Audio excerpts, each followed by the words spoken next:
Yeah, come on, I don't know. Okay, so let me tell you what's going on. Yeah. Not let kids touch the internet. Okay, so Oh yeah. the rabbi told me says, mortified, hearing that. There we Which go. is great, give me some charity, or giving alone. Yeah, come I on. think giving charity never happened. So let me Okay. giving and receiving is better than giving. Not let kids touch the internet. Number two, Jews Oh yeah. control his worldly economy. Rabbi Sabat says, mortified, hearing that. There we go. Which is great, give me some charity. What's going on? What's yeah, come on. What's going on? Who's why is there Number two, Jews oh yeah. control his worldly economy. Rabbi Sabat says, mortified, hearing that. There we go. Done. Sorry. I overcome the technical difficulty.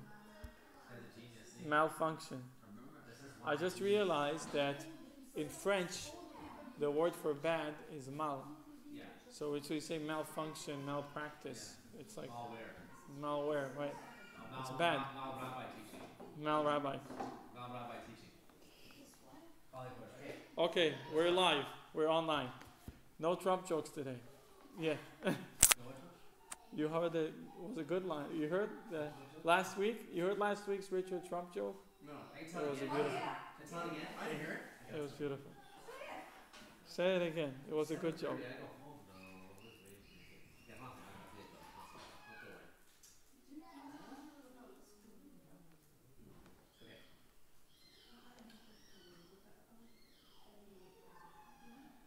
Where are you going? TrumpJokes.com? What is it? Yeah, no. A friend gave it to us. I remember the joke. You should say it. No, I gotta read it. It's much better to read it. Oh, here we go. So, this is an interview with God. HaKodesh Baruch. So, God asked Bush, President Bush, what do you believe in? Bush answers, I believe in the free market and the strong American nation. Very well, says God. Come sit to my right. Next, God asks Obama, what do you believe in? Obama answers, I believe in the power of democracy and equal rights for all. Very good, says God. You sit to my left. Finally, God asks Trump, what do you believe in? And God says, I believe you get out of my chair. Trump says, yeah. Get Trump to get out of my chair. That's pretty funny. It was a good one. It was really good.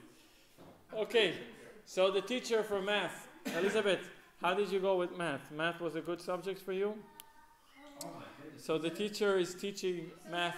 Sometimes good and sometimes, but I found out after leaving high school that actually I'm very interested in math, so I took the books and started to read them on my own. On your own. I think it depends on I was not lucky.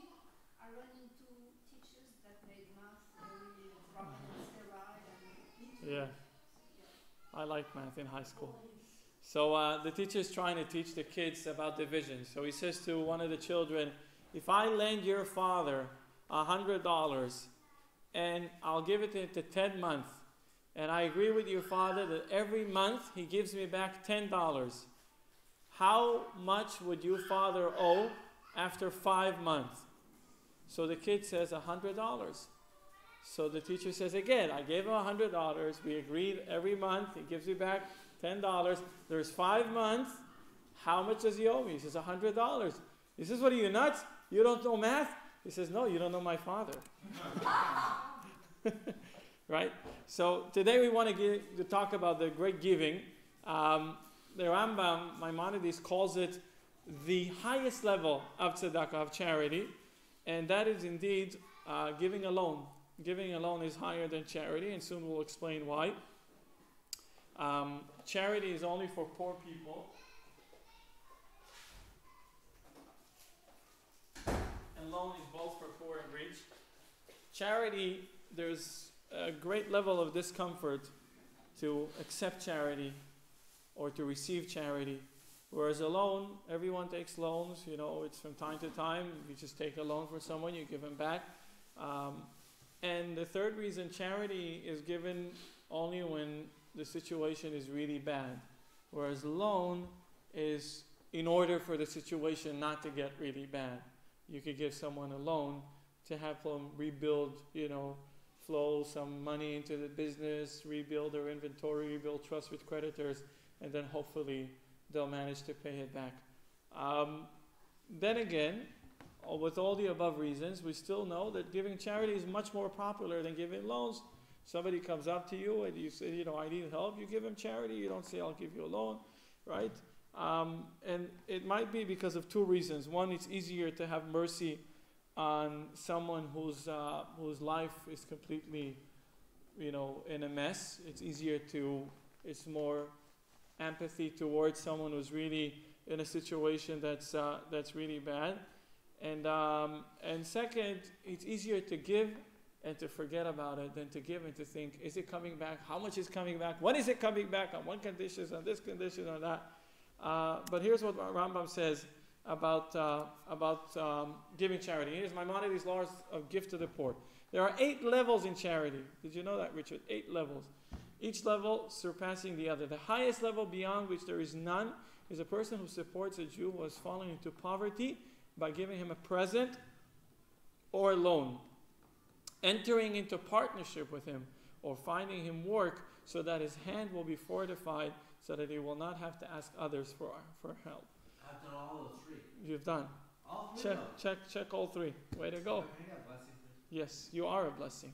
Concerning this what Leviticus states, you shall support him, the stranger, the resident, and shall live among you. Implied that you should support him before he falls and becomes needy. A lower level, that is one who gives charity to the poor. And Maimonides goes on and counts the other 8 levels. Here's a story the Talmud is telling us about 2 sages who come from the house of Eli. Eli used to be the high priest during the time of Samuel, prophet Samuel. And Shmuel, correct. Shmuel. And here's what the Torah is telling us about the house of Eli. Where do we know that a decree pronounced with an oath cannot be averted? From the passage, therefore I have sworn unto the house of Eli that the iniquity of Eli's house shall be purged with sacrifice nor meat offering forever.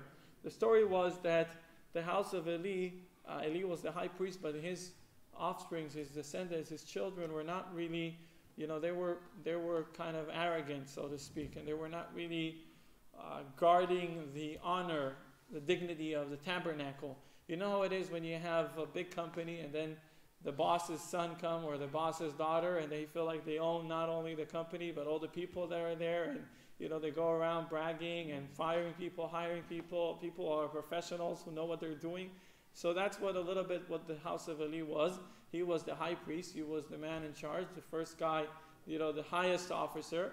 And his children were not really putting the right stress onto things. And unfortunately, there was a decree on them that they would die before they reached the age of 18. Would you imagine? Children, grandchildren, great-grandchildren. And out of the descendants of Eli were 2 sages in the name of Abaye and Rabbah. Rabbah, however, said, I'm back at the quote, even in such a case, it is only through sacrifice that sin cannot be purged, but by the study of Torah it may be. Rabbah said, yes, sacrifice will not help that decree of 18-year-old, but if somebody studies Torah, then that could save them. Abaye said, with sacrifice and offering cannot be purged, but by the study of Torah and by active benevolence it can. Abaye based his opinion on his own experience, for he and his master Rabbah were both descendants of the house of Eli. Rabbah only studied the law, lived 40 years, but Abaye, who both studied the Torah and performed acts of benevolence, lived 60 years. So that's 1.5 times more, speaking of math before, right? So here it is. We have a story in the Talmud that even a decree that is far greater than anyone could imagine could be pushed aside if somebody is actively busy with acts of benevolence, of kindness. And now we want to get a little more information about that mitzvah, that concept of giving a loan. Who should you give a loan? Who should you not give a loan? There's such a thing called interest. We know that we're not supposed to charge interest or to pay interest when we have loans between each other. What about financial institutions? Somebody has to pay the bill for all the bank clerks, right? And somebody has to pay the electricity bill and the air condition when you walk into a bank for the hot day. So all that money has to come from. So here comes interest. But is it really interest? Is there a way to permit it? So before we get to that, we want to find out what exactly do we have with this weekly portion. Why is it positioned where it's at? Just to give you a little briefing, the Jews came out of Egypt, the 10 plagues, the splitting of the Red Sea. They finally get to the moment that they were all waiting for. God descends on Mount Sinai. We read last week, Shabbos, in the Torah, and gives us the 10 commandments, gives us the Torah, and makes us into his nation. And then, after God ascends back, and life is back to normal, and Moses comes out with a whole list of rules and laws. Name it, there is a rule for this, a rule for that. Everything is where, what do you do with somebody else's property? What do you do with your property? What do you do when your ox hits someone, and so on and so forth?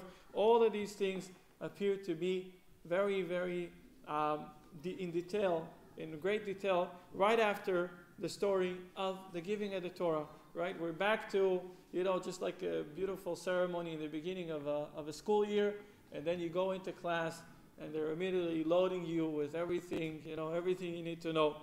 Somebody who's hurting his servant, and some people are fighting, and a woman that passes by gets hurt, and unfortunately loses her child.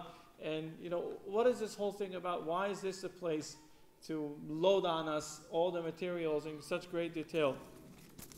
And most of the things, by the way, were irrelevant to the Jews in that generation. Mind you, the Jews in that generation did not have a land to call their own. They actually happened to be wandering in the desert for the next 40 years before they entered the Promised Land.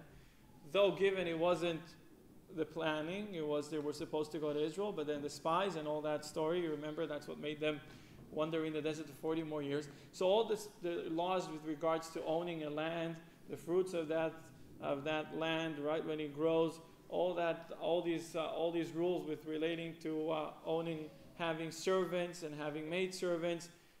Why is it here? This is completely irrelevant to the people who were given that. So of course this is relevant to all the generations onwards, but why is it so? When exactly did this portion was said by God? Right? We know that the last week's portion, Torah was given on the 6th of Sivan.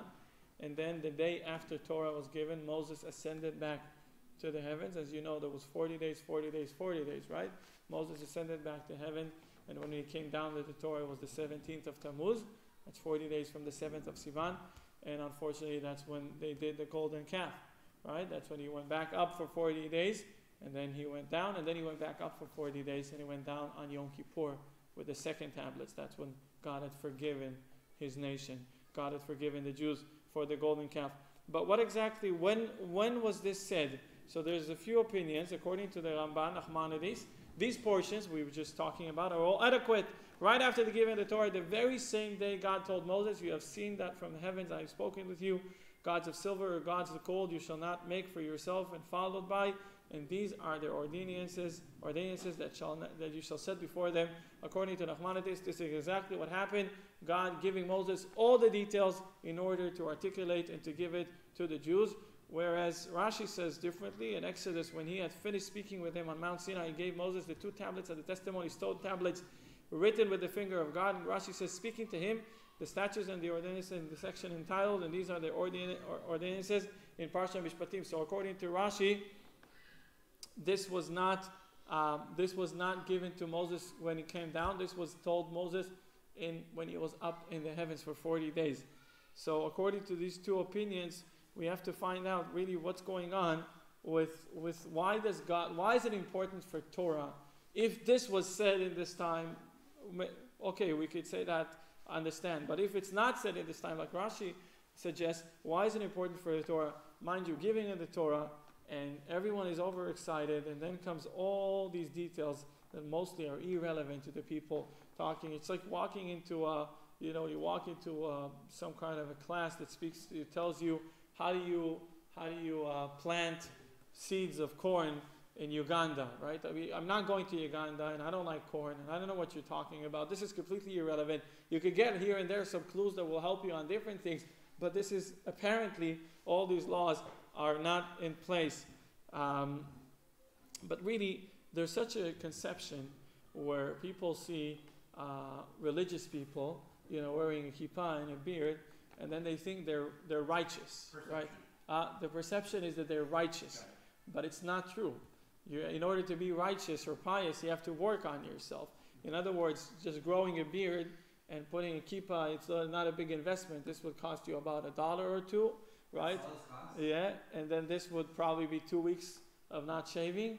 And then what? And then did you change your inner soul? Did you change who you are? Did you overcome all your issues, all your caveats? Are you a better person just because you're religious? Not necessarily. But people think like that God wants for me to learn Torah and to do the mitzvot, but everything that has to do with, relationships between men, between people, I'll just do whatever I want. I'll continue on. Things that are not so important, not so significant. And this is what God is trying to tell us right at the beginning. It's not about the title. It's not about the headline of everything. Judaism and God and Torah is in the small details. It's not about, I'm Jewish, you're Jewish, chosen, non-chosen, like we spoke last week, and then that's it. It's done, right? It's like Elizabeth said. It doesn't work like that. God said, you want to be Jewish, you want to feel that you are special, you want to do something special, look into the small print, look into the small details. How do you behave with your friend?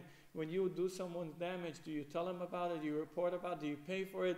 When somebody needs your help, will you help them? Will you give them a charity? Will you give them a loan? All these details that appear in our weekly portion are very relevant. Apparently we said, what is it relevant? But it is really relevant because Torah is in the small details. It's where we have relationship with each other. Everybody says, Judaism, theology, God, yeah, I believe in God, I have faith in God, I have trust in God. Well, all these are beautiful things, but at the end of the day, right, what did they say? With that and with $50, you could get a cup of coffee, right? That's, with all due respect, at the end of the day, really what person you are is the way you behave and the way you act and the way you conduct your behavior with other people. You were saying something? Okay, first of all, it's kippot. Second thing is, where do you get coffee for $50? And third thing is the Torah. Did he go on Mount Sinai and write it, or did he come down and write it? Did he write it at night during the dark? Moses wrote the Torah by the commandment of God. Where he dictated, God dictated to him. He dictated it to him, and he kind of recollected his stories. He because that's why the book of Deuteronomy is, it follows everything from the first 4 books. That's Moses' own writing. The whole Torah was written by Moses. So being part of the wilderness is actually the living in the wilderness for 40 years? They were wandering in the wilderness, yeah. So that's being part of right? Yeah. He wrote the whole thing. By the way, that's covered in half a portion, this whole 40 years. Okay. Yeah, there wasn't much going on with that. Sorry to interrupt you, sir. No, it's okay. Also, is this manipulation in a way? What is it? Manipulation. Manipulation. Yeah, I know manipulation. You want to really be Jewish, really want to be a giver, be charitable, help. If you're really Jewish, you want to be a giver. I get this a lot when I'm in California, not here in Taiwan. No, listen, those of us who are fortunate enough to be on the position of giving should really be full of gratitude to that. Mind you, the world was built in a certain way. God had made it that there will be always people who give and always people who receive. And if someone is in a position of a giver, that itself should arouse the biggest gratitude they have. You're always in a position of giving. And also at 47 years old, the brain actually changes. You start thinking about things. And if you can give, you want to give. Start at 47 years old. Oh, really? 47. There are some people who So I got 12 more years. I got 12 more years to go. Yeah, right now you're not going to give it. In a few more years, you'll be thinking about giving. By all means, I would love that. 25 when I met you in Hong Kong? Yes, I was celebrating 25 in Hong Kong. Yeah, but I didn't. Did he go It's filling my guts to get. Hey, so did Roar participate in this? The big philanthropist for the Chabad community?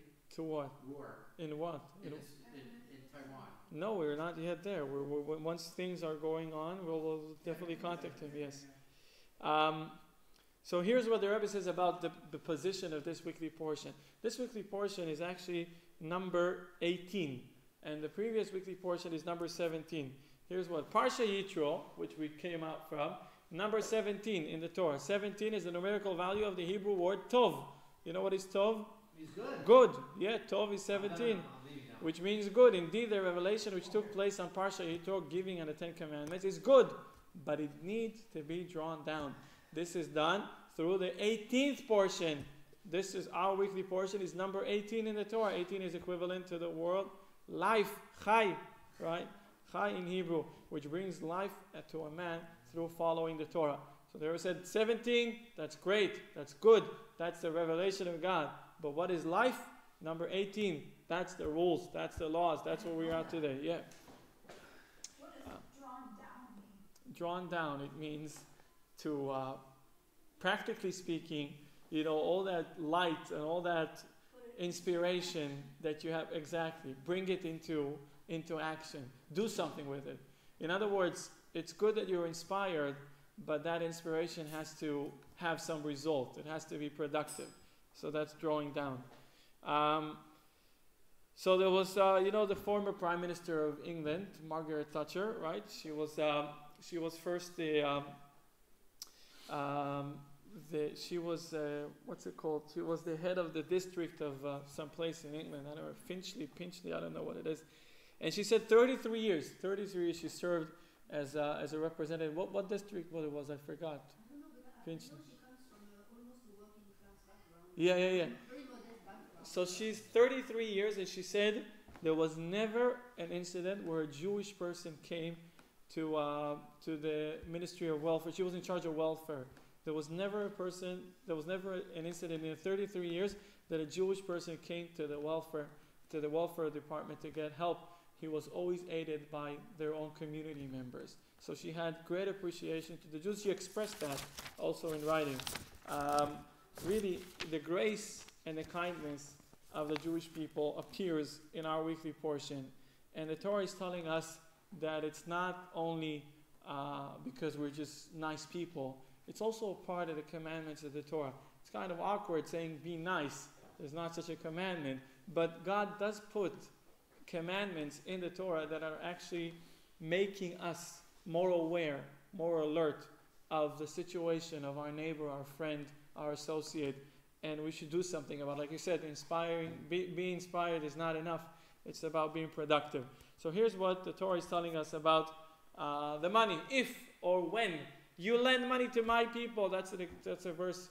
Torah says, my people, God calls us my people. To the poor person who is with you, you shall not behave towards him as a lender. You shall not impose interest upon him. All right, somebody needs your help. You are not supposed to charge them for it. And here's what the Shulchan Aruch, the code of Jewish law, says. Laws of law, and it is a mitzvah to lend money to the poor if one has the ability. As it said, when you lend money to the poor, not only to a poor, but even to a wealthy who is in a sudden need, as it says to my people. God says, I'm not limiting, giving someone a loan is not limited to their amount of money that they possess. It could be that the rich person who has a business functionally needs that money more than a poor person, because that would help him generate more money, return that loan, but also be able to take him out of the situation that he's at. It is important to quote, though, that you cannot live on both worlds. In other words, somebody poses as a poor person asking for charity, and then they roll out on your parking lot with a nice Rolls Royce or a Mercedes Benz. You're not supposed to give them money just because they said they're poor. You have to have eyes and see what's going on with your money, what's going on with the person who's asking you the money. Nobody's asking you, expecting you to throw away money just because people are taking advantage of you. So, of course, with regards to someone who's really poor, someone who's really in need, there's different rules about it, because you're not supposed to be there in front of their face all the time. Say you gave somebody a loan, try to avoid them. You know they can't pay you now. Try to avoid them. Try not to be in their face, reminding them constantly. If they are aware of that loan and they know that there's somebody who's waiting for that money back, it's hard enough for them, to carry that baggage on them. They don't need to have more reminders and more bumping into them and telling them about it. It says that the world says, that's a saying by the world, that if somebody took money from you, they don't have the audacity to show their face to you. You're trying to avoid the lender as much as you can, right? You borrowed money from someone, you don't have what to pay, so you try. But in Jewish religion, it's the other way around. It's the lender trying to avoid the person who took the money, because he knows that he's not capable of paying. Again, some cases are not as simple as that. Some people are taking advantage, of our religion and our Torah. And as much as Just to let you know, what you just said is absolutely true. I've had first-hand experience. So what really, you said, yeah, you're really Yiddish cut. You're really smart. And you just said exactly true. yeah, okay, Because when you lend money to someone, when I gave it to him, I felt much better than lending it to him. yeah, wow, For his tooth, he had a crown, my friend. wow. And he couldn't pay me back. He wouldn't borrow the money from me. I said I could just take it. I felt better. You felt better by Yeah. wow, I felt better doing so. wow. I'm mad at him now though, but I feel better about it. Some other stuff. Better stuff. Avoiding the borrower. This is what Sefer Chassidim says. Praiseworthy is he who looks after the poor. On the day of evil, the Lord will rescue him. If a person gives a loan to someone and knows the borrower cannot pay back, when seeing him in the street, the lender should cross the street in order to not make the borrower uncomfortable. That's right. Right? You don't want to bump into it. That's absolutely right. Is the Chinese saying the same? Yeah, it's a matter of place. Wow. Because you want to give space to that person. Yeah, that's Yeah. right. So you will take the other side. Right. In New York, it's some loan shark across the street to go talk to the guy. Oh. You leave the scene. But the loan shark goes talks to the guy. Okay, well that's Okay, a different way of acting. That's true though. You don't give the guy face, right? Okay, what happens with regards to someone who comes asking you for a loan? They are entitled to get a loan. They're not whether driving a Mercedes or have this beautiful villa, with butlers and servants. But you have kind of a solid ground to suspect they won't return that loan because their business is too low. They've passed the point where some money would fix things up, or because they're taking the wrong decisions, or because you think they're not doing right with their business or with their personal lives. Do you have to give them a loan? We said you need to give a loan to someone who needs a loan as long as they stand in the criteria of someone who deserves one. But do you have to give a loan to someone who doesn't pay you back? They won't pay you back, or someone you've had experienced, they haven't paid you back. The legal phrase for that is anticipatory breach. What is it? Anticipatory breach. Okay. Write that down. Anticipatory bridge. Anticipatory breach. What is it? What does it That mean? you're anticipating, like let's say the guys are painting your house, right? And they think you're not going to pay them. So you owe them $100. So they said, you know what? I'm not going to finish a job. Well, you're not going to get paid. Right. Okay? But because they're anticipating you're not going to pay them, Yeah. so then you got to, essentially you have to pay them so they finish it in good faith. But when you anticipate something that's going to happen as a breach of contract, where you lend somebody money, they won't reimburse you, that's a breach of the agreement. So when you anticipate, it's anticipatory breach. Wow. Yeah. Uh, So I Donald didn't- Trump had a lot. So people would come and do work for him, and Donald Trump people would already say, listen, we're not going to pay anyhow.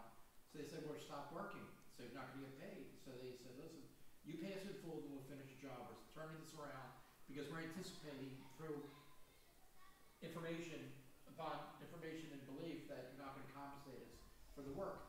So you have two choices. So this is facts. He hired people and not paid them. No, it's got to be. You have to have a reasonable basis. You have to have a reasonable basis to claim that the person's going to breach the contract. You have to have based on some type of evidence, Oh. like your information or. This is the Talmud. You listened to the Talmud, haven't you? Yeah, I did. I just wonder whether it's suspicion or it's based on. No, you need something more. Well, it could be a reasonable suspicion because of the way he looks and he's like saying, "Okay, I'm not going to talk to you," or you can hear stories.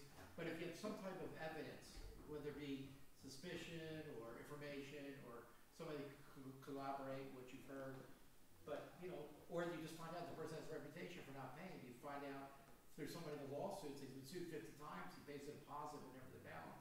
That's Donald Trump sort of, right? He always pays the money up front. Wow. So here's what Gmach. What is Gmach? You know what Gmach? Gmach is the highest level of charity. We said it's not giving, it's making available. So this is an example of a community. Where's 216? I forgot. I had it for some. Where's 216? Lakewood? Is it 216? Is Lakewood? Connecticut, I think. Connecticut? Anyway, this is the Jewish community. This is just a sample in English. In Hebrew, if you go into Bnei Brak or Jerusalem, there's Gmach for everything. Gmach means, Gemilut Chasadim, which means giving a loan of something, right? And what is it? Washington State. What is it? Washington State. Oh, so it's Seattle, maybe. Yeah. It's like a community there. All right, I know I have a friend from Seattle. But actually, there was Nevada many years ago, 40 years ago, I think there was Nevada in Washington.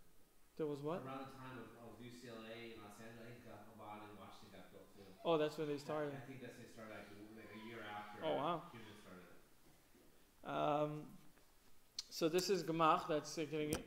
And this is what Jewish fund means. Okay, Jewish fund means making available what you have for others. That's what the Chafetz Chaim is saying.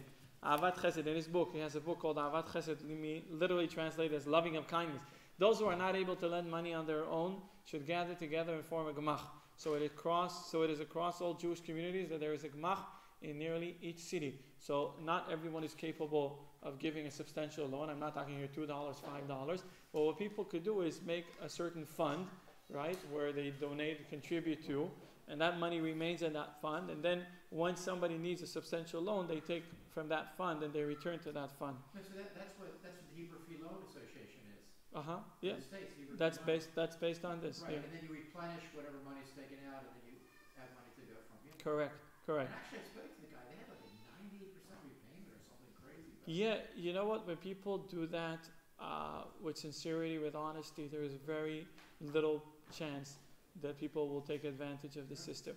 98 is good. It's good in percentage. I was thinking 90, 95, which is also very impressive. 98. Yeah, somebody, I saw at JCC, they spoke one time. They said, nearly everybody pays back. Some people take scheduling for 6 months. Some people take 5 years, but they will pay. They just figure it's there. Richard was feeling uncomfortable. He took out your money, your wallet. Yes, What's it? Rabbi, can I ask you a question? I don't mean to disturb the class here, but this is what Rabbi Zadi's father-in-law. He basically got $30 million line of credit. So the guy he built 84 apartments, and so the guy is whatever. This guy, he gave a $3 million line of credit. So he drew on the line of credit to build his apartments, but he did it on a lie, I believe. What? He did it on a lie. He told the city of San Diego this was going to be for staff and for teachers and for workers. Mm-hmm. And he's renting the apartments, so he did it illegally. So basically, right now he's under surveillance by the city, saying like you cannot rent these places now. So he took money to build apartments that really are illegally standing, and also all the whole deal with, and then he also sold apartments like to me illegally. So Wait, he's saying. it misrepresented the use of funds? What he did was the person, this person who was a very rich person, signed a line of credit for him, like this, signed a line of credit. Said, here's a line of credit, and then with the idea like I'll pay that back once the apartments are built.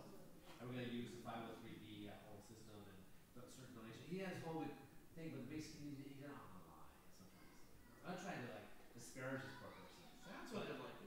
But like this whole idea is great because it also a lot of Jews they do is they donate to these tax refunds over every 10 years, every few years they donate a big amount, and then they donate a big clump to the to like a camp So a lot of guys do it. They every 5 months or so, every few months they donate, and then they go boom.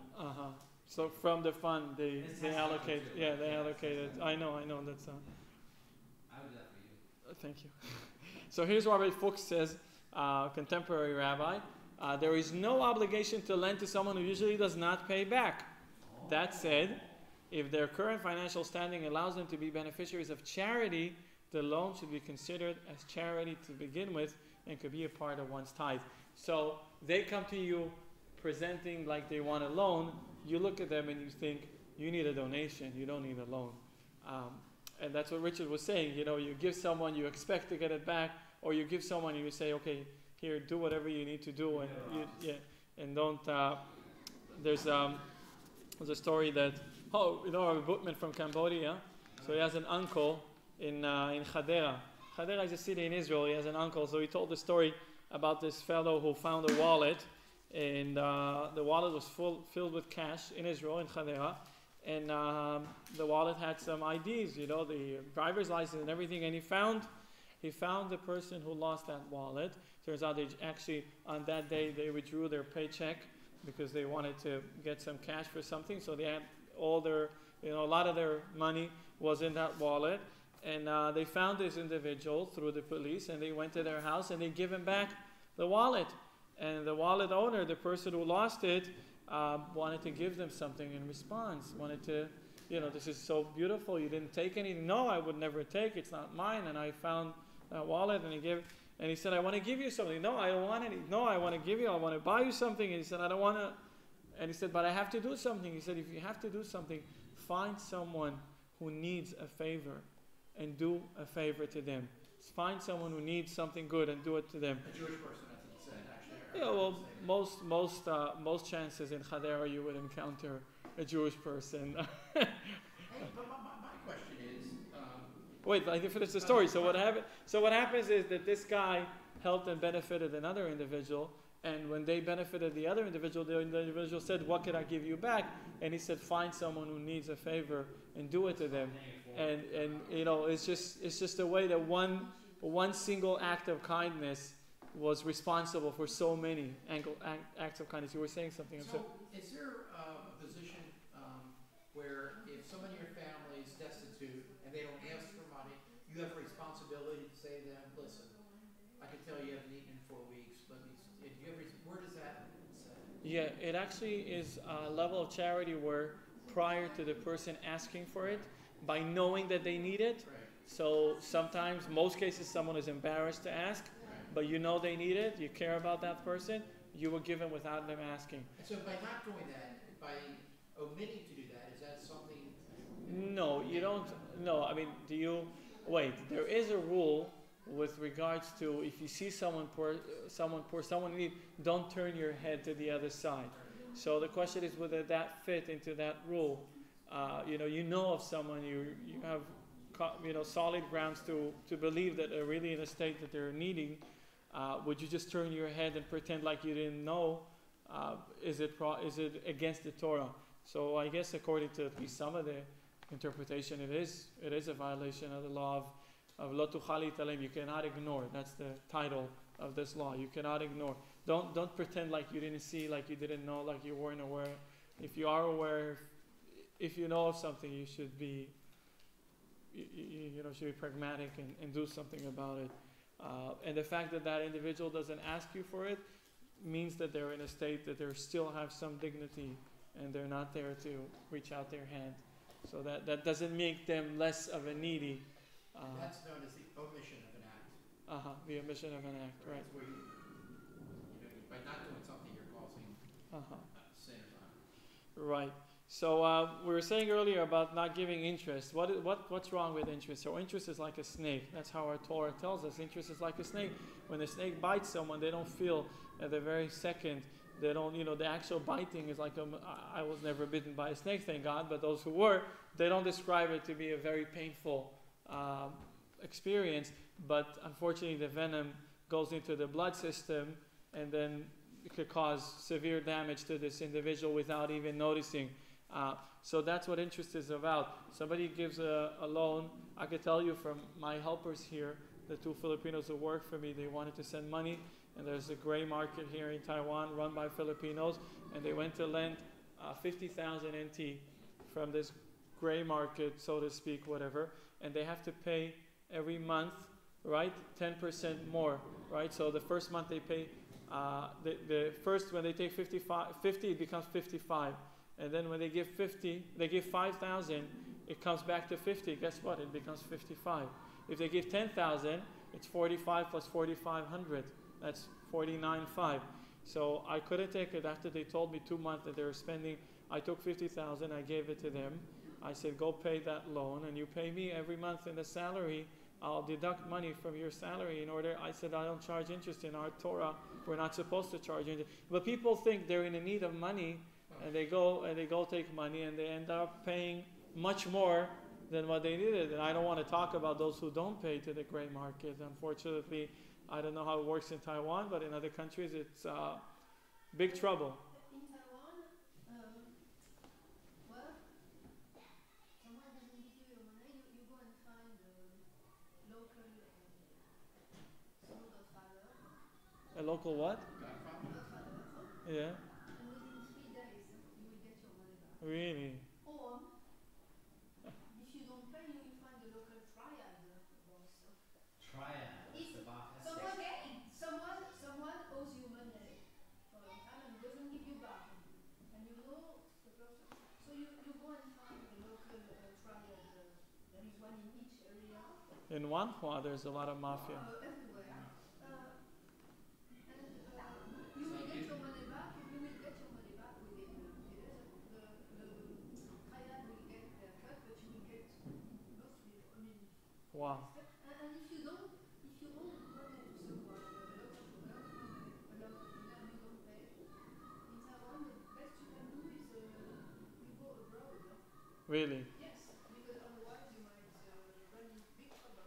Wow. So Rabbi, you're giving discount interest, you're charging more than that. What? You're charging more than that. How much interest are you charging?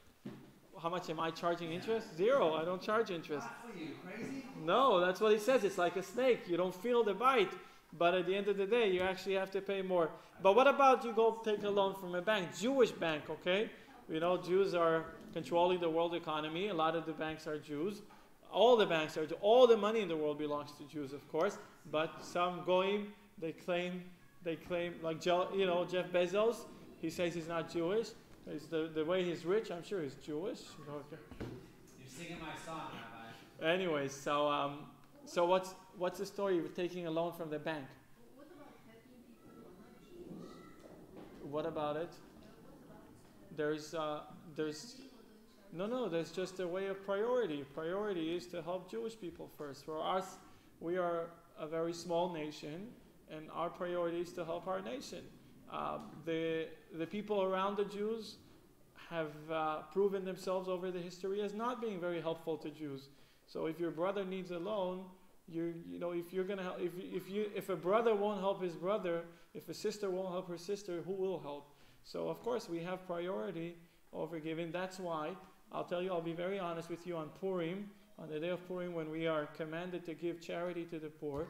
I collect all the charity that's given in the community and I send it to Israel on the very same day to give it to hungry families. Not that there are not hungry families in Taiwan, I'm sure there are, and we are also engaging in donating some food items to Hualien. You know, Hualien had that last year. Now it's 1 year anniversary from the earthquake, so we're sending some food there as well. But 100% there's priority to our people. We have to help our people first. It's normal, it's natural. It doesn't mean that the others are not going to get. If there's something left, they will get. But I divert all my charity towards Jewish causes. I think that there's so little of us. As much as they say we control the world economy, by the way, it's not true. Here I said it. It's not true. Not all Jews are rich, and not all the richest people are Jewish. So of course there are some very successful Jews, like Richard, for instance. But I'm leaving now. but he's leaving because I didn't say he's successful. Like Richard and Jay Rothstein. I'm sorry. There will like Richard and Jay Rothstein.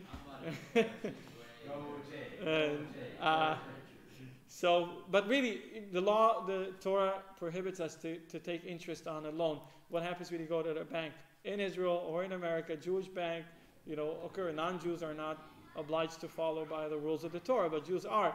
You go take a loan, you have to pay interest. What? Okay, so in Beverly Hills, of all places, there's a place called the Israeli Discount Bank. Yeah. And the last thing you get there is discount. I went there and there was no discount. No discount. Why can they call it the Israeli Discount Bank? It's an advertising. Yeah. I don't get it. They charge double. It's just copywriting. It's for non-Jews. They'll think there's a discount there. Israelis don't walk in there. Because what Jew you know is going to buy that discount? You're right. Here's the quote, the Wikipedia page. There's a Wikipedia loan and interest in Judaism. The combination of loan and interest, blah blah blah. It goes on and it says around different things. Neshech, which means a bite, right? And a person is not supposed to. But what happens with a financial institution is that they can and they're allowed to charge you more than what they've given you, and the reason for that is because they have all these extra expenses in order to allow that financial institution. There's such a thing called limited, right? When a limited company, which means that the person is not liable in case the company goes bankrupt, they don't mortgage their house, it's a limited, right? And of course VAT and so on. With regards to most of the loans that are given by bank are in order to generate profit, in order to generate money. So that money that is given by the bank is expected to generate more money. Usually people take a loan in order to even buy a car so they could find a job and generate themselves income and then pay the car loan back to the bank. So the bank has interest in giving a loan because that money will generate more money, and a part of that money that's generated would be directed to that financial institute. But that's all with regards to financial institute. But with regards to personal, private people, we are not supposed to charge interest whatsoever. Somebody needs a loan, they need a favor, and you're in a position that you're able to give them and you trust them, you give them and you ask them. Not only you're not requiring them to pay you something more, you ask them not to pay you something more. Sometimes when someone is in stress, it could be, just the simplest thing. Somebody wants to take a taxi and then they realize they forgot their wallet. They say, give me ipai kwai, 100 NT, 200, 500 NT. And then the next time they'll see you, they want to give you 1,000. Here, you help me. You're not supposed to take that money. You can only take 500. If they insist on giving more, you can send them to the charity box and say, you feel like you want to give more, give to someone who needs it. You're not supposed to pay me more because I helped you when you needed help. That's according to the Jewish law with regards to interest. There's a story with this little shopkeeper. We had a little shop, and he used to give 10% precisely of his monthly revenue, right? Taking out the expenses and just the income minus the expenses, the revenue 10%. And he saw blessing in his work. He was a good shopkeeper and he did things well, and he found an opportunity to buy another shop, and he opened another shop, and shortly after he opened another shop, and not a little shop but a supermarket, he became very successful, and people wanted to go buy food with this guy. He was a retailer, and he was going very strict about going over the revenue of the whole network, of the whole thing, all the stores, and giving 10%. But slowly, gradually, he became richer and richer. And I said richer than richer? No, I said richer and richer.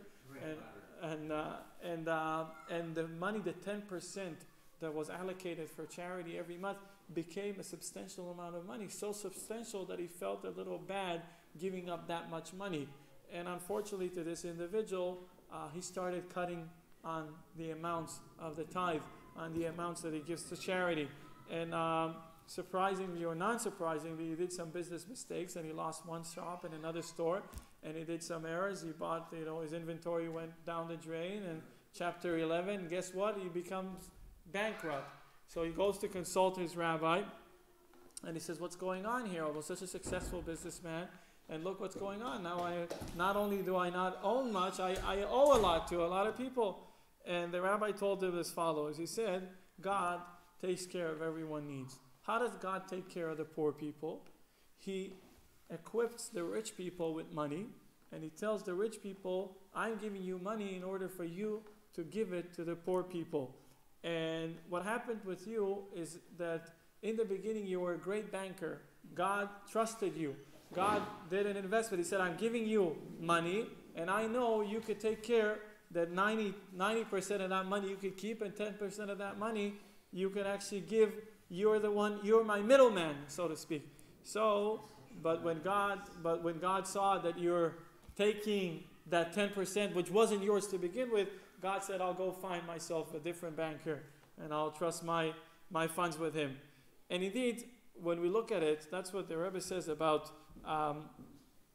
charity versus tzedakah. Tzedakah in Hebrew means righteousness, piousness. Charity is a different word. We'll soon see the difference between the two. And why is it so that God had made it in such a way? Let's look at someone a very interesting story. That's the most interesting story I ran into preparing this class. I couldn't help myself but to bring it on. You wanted to say something, Richard? Yeah, could you put those models back? Those guys with big feet, big mitts, the big oven mitts? This? Yeah, what's going on here? He says, want to be business partners? Where's the nose and mouth? Also, why are their feet so big? Why are their hands look like oven mitts? Okay, let's go. I don't know. I thought you had a serious question. I thought you had a serious question.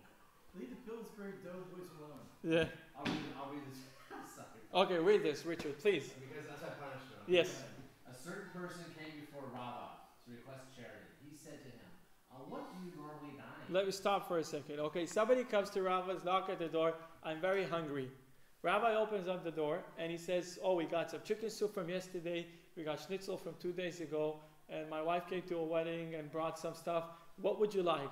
And the guy says, I eat steak and drink red wine. Proceed, continue. Is it kosher steak or Yeah. red wine? Okay, he said to him, on a fat hen and aged wine. He said to him, and were you not concerned for causing a burden to the community by expecting such opulent foods? He said to him, is that to say that it is from their funds that I eat? I eat from the support of the merciful one. Okay, wait. So the story, right? So he comes, he says, I'm going to eat steak. He says, what's wrong with you? Are you out of your mind? You're coming asking for food. I want to offer you chicken soup from yesterday, a schnitzel from 2 days ago, and you get, oh no, I want my steak. Like, how could you do that? How could you ask charity and put conditions? So what does he says to him? A very interesting answer. He says, you think you're the one giving me? It's not you. It's God giving me through you. Look what happens next. So I eat from the support of the merciful one. Yeah. In the meantime, while they were talking, Rabba's sister, who had not seen him for 13 years, came. And as a gift, she brought him a fat hen and aged wine. Rabba said to himself, what is this that happened in front of me, that suddenly brought food that I do not usually eat? He then understood that this was a providential response to what he had earlier said to the man. Rabba said to him, I have responded, Na'aneti, to your contention, arise and eat.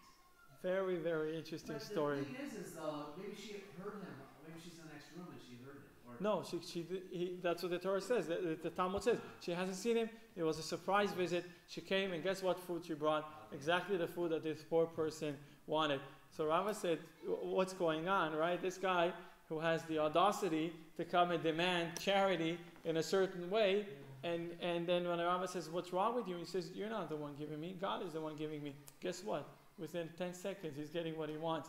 And this is a very interesting story, right? I go back to the whole thing about Chabad. That's what Chabad rabbis say all the time. When you drop through $300,000 and then they go, I don't know, I wouldn't make it count. It was right there. What's the problem? See, I mean, this is a Chabad rabbi story. Why can't he tell somebody coming to request charity that he eats so well? That's the story. The Talmud brings two stories. One story is that there's an individual who wanted a specific time. He was very rich and he became very poor. And he's used to eat delicacies. And he goes out to ask charity. And he's given very simple food. Some rice, dry bread. He eats the food and he dies. He dies because his digestion, was so used to, that he can't eat that. It was half raw. And then the Gemara relates another story about someone who's used to that food, and that food comes to him. And then the Gemara says, what's the difference between the two? It's a very long Talmud. I can have you the whole thing. But just to show you that this individual who strongly believed that what he has to get, he will get. It's not from your hand, it's from God's hand. Now that's what Richard said. Some rabbis say, either you give me or he'll give me. I'll work around it. Don't worry about it, right? But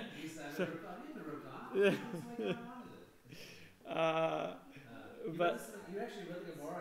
You know this passage in the Gemara? I read the quote of it a few months ago, and then I saw. I do understand this, though. By the way, I do understand what you're saying. Yeah. This is a whole different age. This is Yeah. a long time. I agree completely.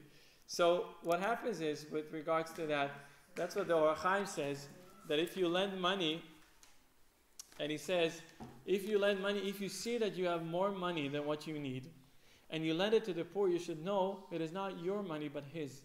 That is also why interest is not allowed, as you are giving from their part and not yours.